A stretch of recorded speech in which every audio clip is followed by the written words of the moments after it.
Hey guys, welcome back to my YouTube channel. My name is Maria. If you watch this video and you enjoy it, don't be shy, hit the like button and subscribe to my channel for any future videos on narcissistic abuse recovery and complex post-traumatic stress disorder. Today I have the second video for you in our Triangulation series, and this one is about the narcissistic parent and their relationship with their children. Now, I have other videos on triangulation, obviously, in this series, so check them out if you want to understand exactly what triangulation is. If you are in a narcissistic family dynamic, you know there are three different types of children. You have the golden child, the invisible child, and the scapegoat, okay? I want you to understand that the reason for triangulation is to pin siblings against each other so that the main focus is on the narcissistic parent. So from all angles, the golden child, the invisible child, and the scapegoat, their main source is going to be the narcissistic parent. Well, in order to create this wedge in the first place, there's a lot of deception. So we talk about the golden child like the narcissistic parent is always talking about wonderful things about the golden child. But in order to create this wedge, there are going to be times that the narcissistic parent is going to talk down about the golden child to the scapegoat. They're going to talk down about the golden child to the invisible child, right? So narcissistic parents or parents are always creating a narrative about their children when speaking to the other child in the game of triangulation. So one thing that narcissists do for sure is play the role of the victim. So a great way in which a narcissistic parent can create this wedge of triangulation is by playing the victim role. All right. So a lot of times when a narcissist plays the victim role, who is going to come to their defense? When we have a scapegoat who does not know they are a scapegoat, right? They're unaware and they aren't to the point yet where they understand what's going on. They are the ones who have the most empathy, all right? So the scapegoat a lot of times is the one that comes to the narcissistic parent with the help, with whatever it is that they need, the comfort. So the scapegoat child will be there for the narcissistic parent, and when the narcissistic parent sees this, right, it's filling them with the supply that they need. Okay, so there will be times where the narcissistic parent treats the scapegoat like they're best friends. But remember, this is done in private. This is done to build an individual relationship with that scapegoat. Now, let's say the golden child was around at that time. Would the narcissistic parent be treating the scapegoat like that? No, probably not. The attention would be on the golden child. But when this narcissistic parent plays the role of the victim, the person who has the most empathy usually comes in to save the day. And a lot of times that happens to be the scapegoat. So the problem with this is this creates something that we call a trauma bond. So this is a push-pull kind of bond. So you came and you saved me, I love you, thank you, and I'm gonna do this for you, and we're gonna do this together, and we're gonna create this little fake best friend relationship, right? But you are still the scapegoat of this family.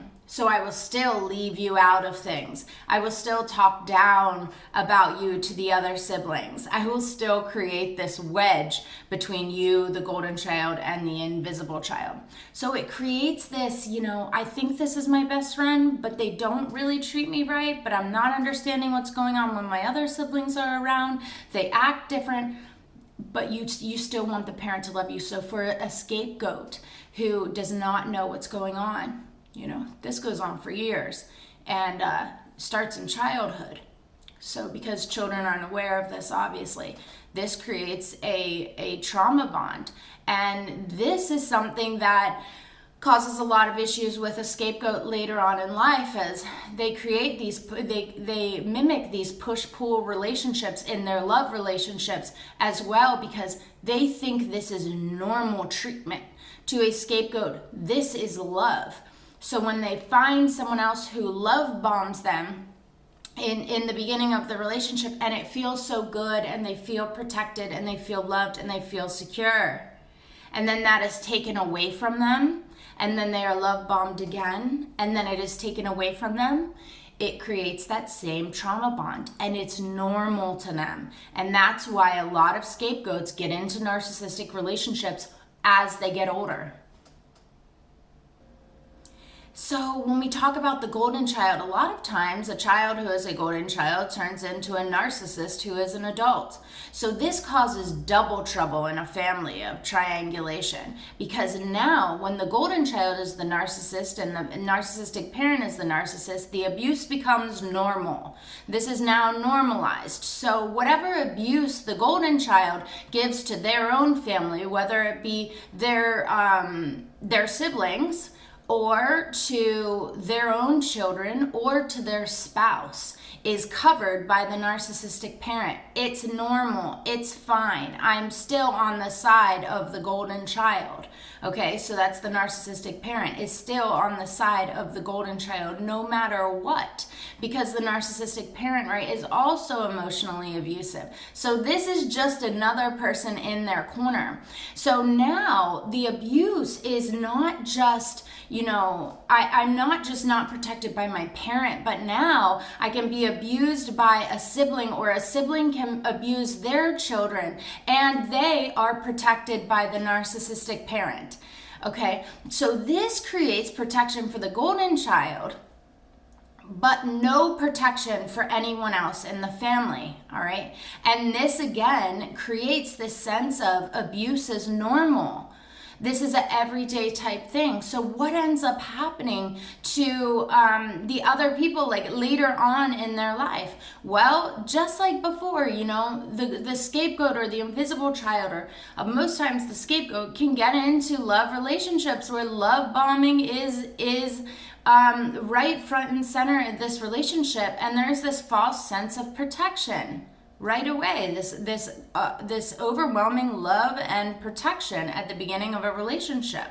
Okay, so the scapegoat will fall for this situation and this relationship. This then is also a false concept, because obviously the narcissist will turn against them, or have narcissistic rage, or gaslight them, eventually discard them.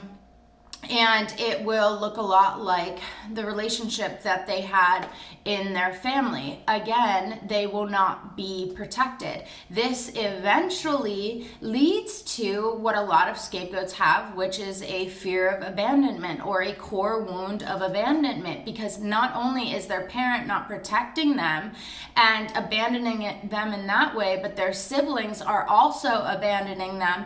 And then in the love relationships they get into that mimic their family dynamic, they are also being abandoned by a narcissist in that way as well. So this creates a core wound of abandonment. So you see how, because of this triangulation, because of the false narratives that were created and told to each individual sibling that pin them against each other, what this does to somebody later on in life. As for the invisible child, it may be hard for them to find their place, and their role with their narcissistic parent, because they may feel, like they're lost or forgotten. The relationship that the narcissistic parent has with the golden child is going to be different. It's more intense. They pay more attention to them. And although the invisible child may have those accomplishments, they may turn into somebody who is a chameleon, depending on the different relationships they get in. They may tend to have the interests of the person that they're with, or that they're dating, because they don't have that true sense of self. They were lost somewhere in the middle, but whether or not they are woke to this situation, they may still crave the attention of the narcissistic parent because they don't know what's going on. It also depends on their level of empathy. All right? Do they understand what's happening? Are they empathetic enough? Do they feel emotions that they will go to, do what's right and go to the go to the scapegoat and, mend these walls of triangulation? Or, are they on the side of the narcissistic parent and they're oblivious to it? Do they ignore it? Do they push it down? Like, it just depends on how the invisible child took that sort of abuse and how they see themselves. What is their level of empathy? So the whole point of triangulation is so that the narcissist is able to get their narcissistic supply. And the reason they pin the siblings against each other is so that the supply is coming directly to them from each source. Okay, so they are not left out. The supply is coming directly to them. In most cases in narcissistic families, you have a narcissistic parent who is the point, and then if we do have this equal, triangulation going on, then the narcissistic parent is the point of contact and everyone talks through the narcissistic parent, which allows them to create their own narrative in the situation.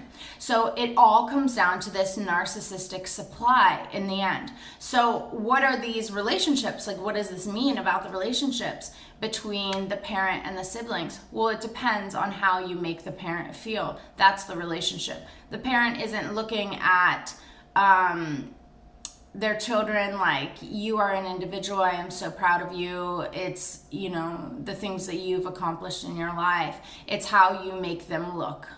Okay, so that's going to be the level of supply that you give them, and that's going to be the level of importance of what you are in their life. I think it's important to remember that we give so much power to narcissists. We give so much power because a lot of them are covert and they're doing all these things,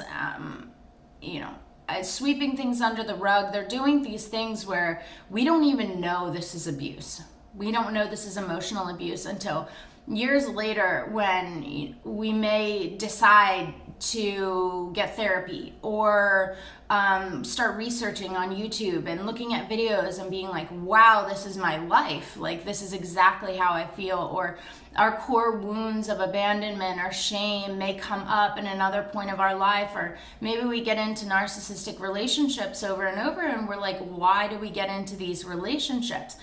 Maybe we have fears of relationships and we just don't know. And I want you to understand that most of the stuff that happens to us as adults is because of something that went on in our childhood. The reason your parent is a narcissist is because something happened in their childhood. The reason their parent did whatever they did to them is because something happened in their childhood. This is all generational, and we will continue to pass this down from generation to generation. All right. These kind of things actually, can attach to a child while in the womb. This takes a lot of healing work. Okay, so if you're watching this video, I commend you. Thank you for doing that and breaking that generational curse. It's a lot of work to break this curse, but if you're on the journey, keep going. Don't stop. Okay, that's the important part. Keep going until you feel as if you have healed little parts of you, one after another. Healing is not a destination, it is in the journey. So I know it's tough, but keep going, because as many as of these generational curses that we can break, the better for our society. So you're doing something really good for us all. Okay guys, thank you so much for watching this video. If you enjoyed it, don't be shy, hit the like button, subscribe to my channel for any future videos on narcissistic abuse recovery and complex post-traumatic stress disorder. And as always, I wish you all the love in the world.